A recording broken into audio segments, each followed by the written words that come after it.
In this lesson, I'm going to show you how to notate for the drum set in your jazz ensemble.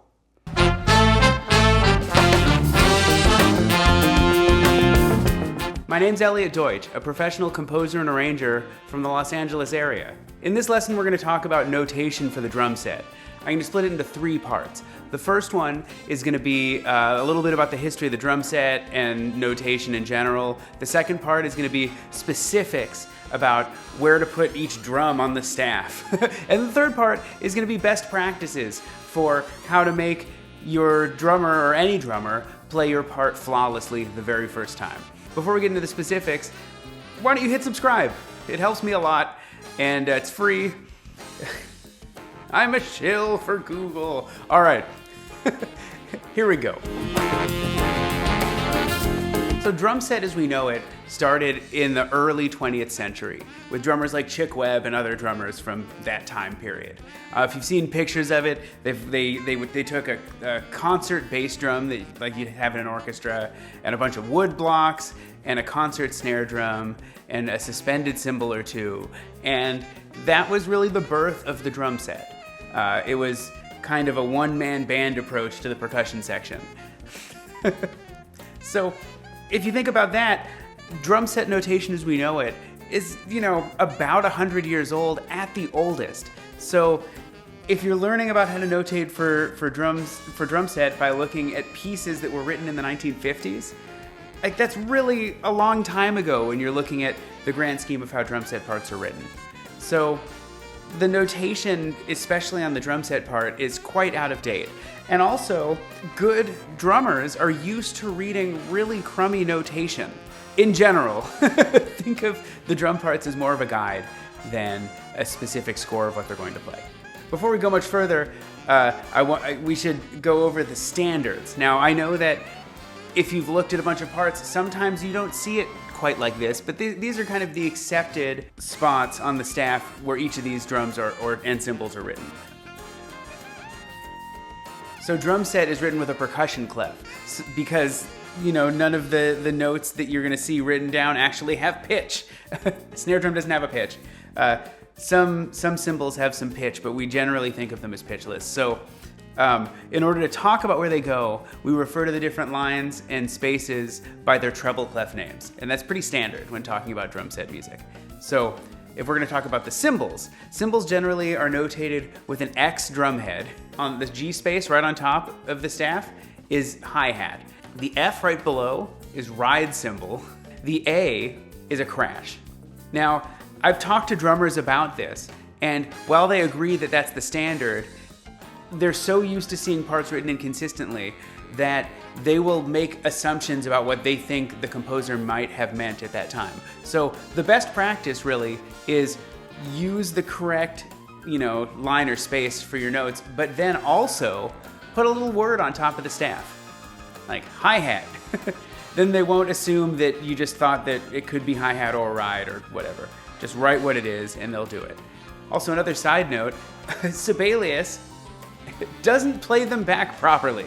So certain fonts will play back the G, F, and A the way that we had just talked about. Some of them won't. I don't know why the fonts are related to how it plays back the drum set, but it is. But again, we're not writing music for Sibelius to play it back, we're writing music for a real drummer to play it back. So don't get caught up with what the playback sounds like. Just do these practices that I'm telling you. Your drummer will be happy. The next 2 drums that are really important to talk about are the snare drum and the bass drum. The snare drum is written on the C space right in the middle, and a filled-in note head typically means hit the snare drum. It's just an open hit right in the middle. An X note head means a cross stick. And those are generally what you're going to use. If you have another technique that you want them to do, like a rim shot, or that thing where they hold the cross stick and then smack it with the other stick, any of that kind of stuff, write it in words. A lot of times I'll write something like hi-hat plus cross stick at the top of the staff, just to be really, really clear what's going on. The bass drum is written in the F space. I've seen it on the E line, but don't do that. It's in the F space. That's where it goes. And then all the other notes are all tom-toms. Drummers will typically set up with at least 2 tom-toms. a rack tom, which is the little guy up here, had really high pitched, and a floor tom, which is the big guy down there. And I did it left-handed. There's the floor tom. But yeah, so put the floor tom on a lower pitch than the rack tom. Generally, I'll put the rack tom an E or a D toward the top of the staff, and I'll put the floor tom maybe an A or even a G. Write the word floor tom, or rack tom, or tom tom. Words are your friends when you're dealing with drum set parts. But more often than all these things, you're going to be writing slashes and repeat bars. So when you write slashes, you need to have an indication of what the groove is. So there are a lot of what we consider standard grooves in the jazz band. You can write samba, swing. If you write swing, you're going to want to specify whether you're in 2 or in 4. Yeah, but you can say swing, or swing in 2, or swing in 4, or samba, or bossa nova. Pretty much any of these grooves, you just write it and the drummer will do a much hipper version of that groove than you would have notated.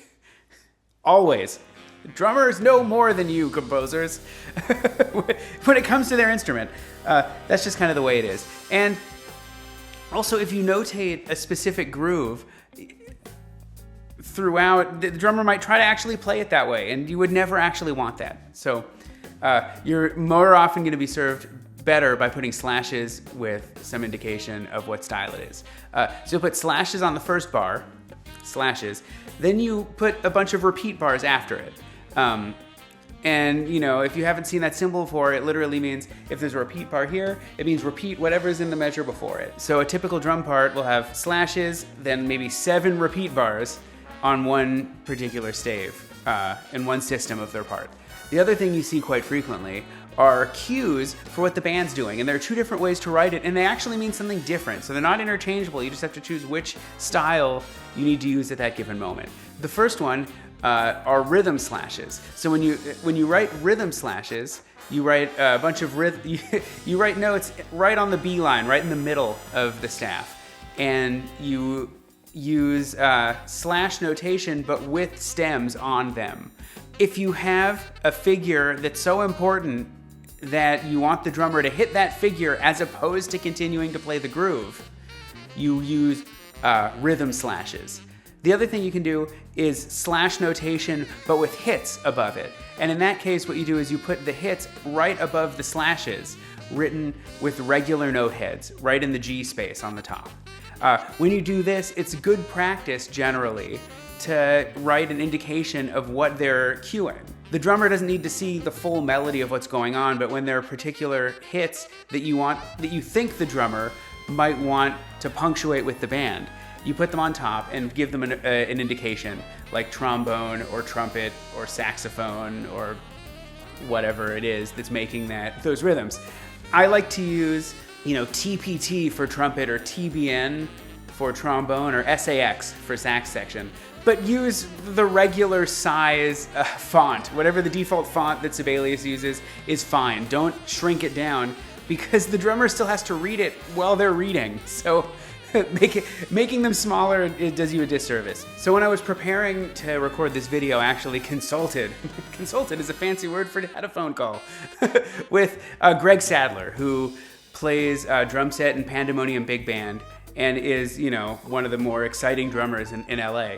And I asked him what I should talk about, and he really wanted me to emphasize a couple of things. So first of all, it's really, really important when you're making a drum part to first of all, when you have a bunch of repeat bars, to give an indication of how many there are. So typically, if it's a solo section or if there's not a lot of hits going on, sometimes there's just lots of time going by in the music without any hits, give an indication of how many measures there are. So Sibelius by default will put a number every 4 repeat bars. And that is really, really helpful for drummers not to get lost because they're used to seeing a lot of repeat bars squished onto one system, and it's easy for them to count to 8 as opposed to having to sit there when you pass the chart out and count out the number of bars. Second of all, it's really, really important that you put the system breaks in the right place. If the piece has a 6-bar phrase, put 6 bars on one line and then go to the next line. And that'll help your drummer not get lost. The drum parts tend to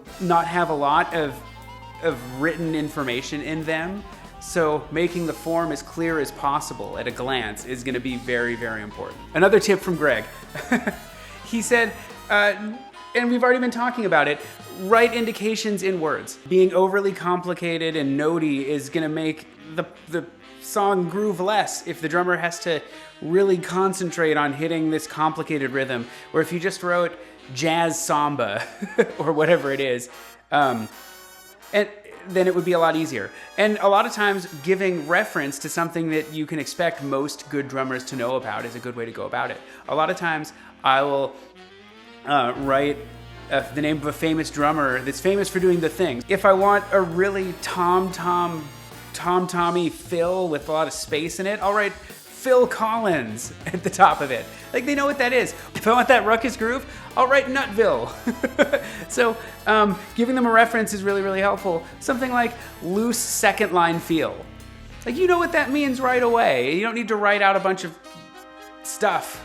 I think the best way for you to understand what good drum parts look like is for me to show you some of my drum parts. So while this is going by, take a look. We've got rhythm slashes at the beginning. Then when they hit swing, I didn't write any swing groove out. They know how to play swing. The drummer's gonna know what to do. I wrote out one measure of an example of the type of rock groove that I want with the bass drum pattern that I wanted to hear.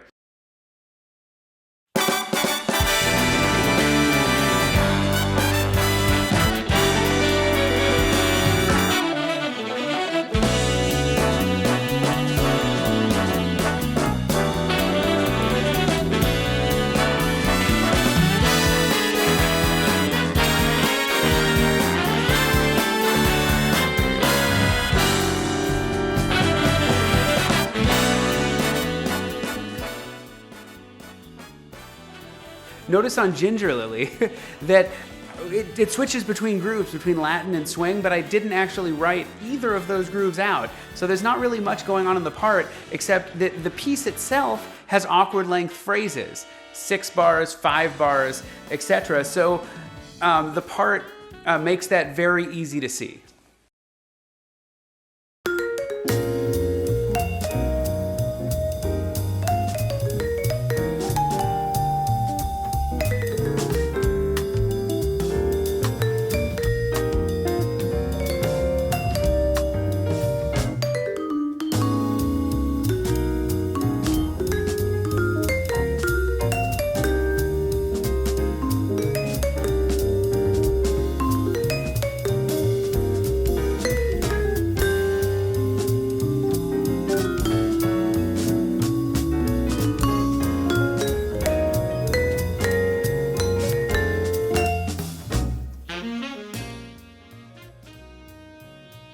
And finally, we're going to check out the part for my piece, The Cassowary, which you've heard in the background of almost all my videos.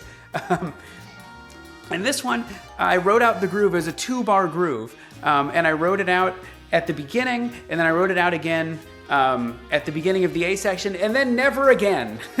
You learn to write SIM at the bottom, which is short for similar, but that means keep playing that groove. And all drummers know that, they see that on all their parts, and that's sort of what they're used to seeing.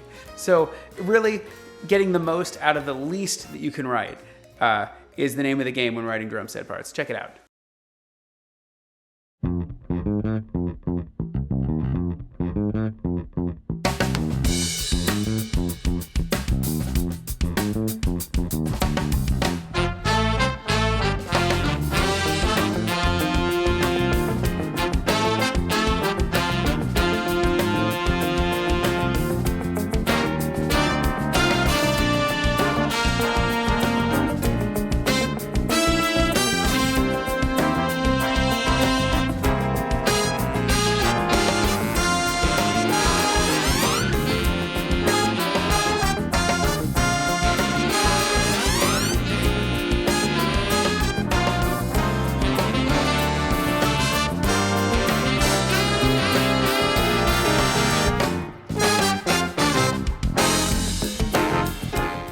I hope this cleared up how to write drum set parts.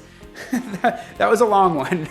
But, you know, it's a really deep topic, and there's a lot more I could say about it, I'm sure. If you enjoyed this video or think you'll get something out of it, please hit the thumbs up button, because analytics, I don't know. Please hit subscribe. It's a big deal to me, and it's a big deal to the band to sort of, grow our reach through YouTube, and that's, one of the reasons I'm making these lessons. And finally, if you want to study this stuff further, I have a link to download those 3 drum charts. You can see the whole drum part. The recordings are available on the YouTube channel. Links are in the description. So download the parts, follow along with the recording, and hopefully you'll get an idea of what a good drum part looks like. All right, until next time, bye.